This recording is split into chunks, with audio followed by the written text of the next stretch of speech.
Because 2013 is our 75th anniversary, our conductor Dave Swihart plans to program certain pieces that our band has performed in the past.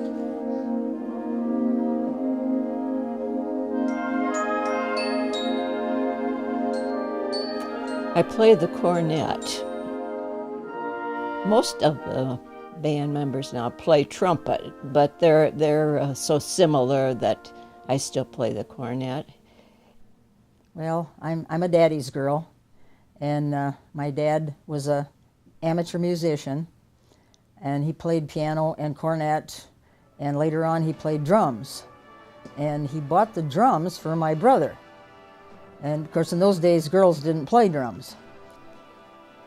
It was a fun time, a nervous time to play in the band for the first time. I went into the band in 1943, and the very first concert that I got to play, it was on a Sunday morning about 7 o'clock. I got this phone call from the then bass drummer, Orland Banning, and he said, guess what, you and I are going to play the concert today. And I said, how's come? And he said, well, the draft took all 6 of the drummers that they'd had at that time, all young men, and they had all gone to the draft that week and taken off from the Army, and so Orland Banning and I were the only ones left. The history of the band goes back to 1938, which I don't remember much about, but I have read about.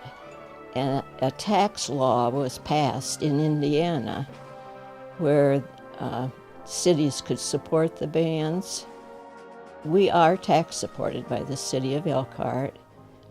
I can remember when we had bond shows during the war, and we used to have all the musicians in Elkhart, anybody that wanted to come and play, we would have so-called bond shows and raise money for war bonds. McNaughton Park is our home base, and we play in the Arthur J. Singleton Bandshell.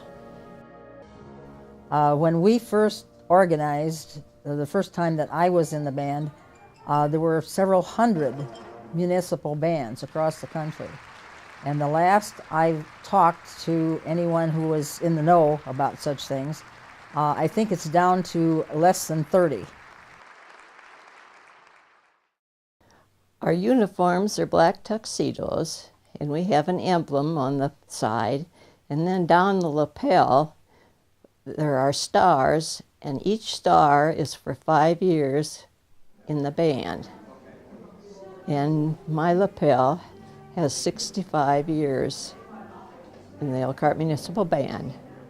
Right now I have a uniform that's well laden because I just passed my 70th year. Well, each year we end our summer series playing the Stars and Stripes Forever by John Philip Sousa. And on the last chorus or something, the piccolos go out and play their solos, and the trumpets and trombones go out, and it's a grand finale. And the audience claps and whistles along, and that's the best time of the year that I enjoy. I always feel proud when I can go out in front and still play.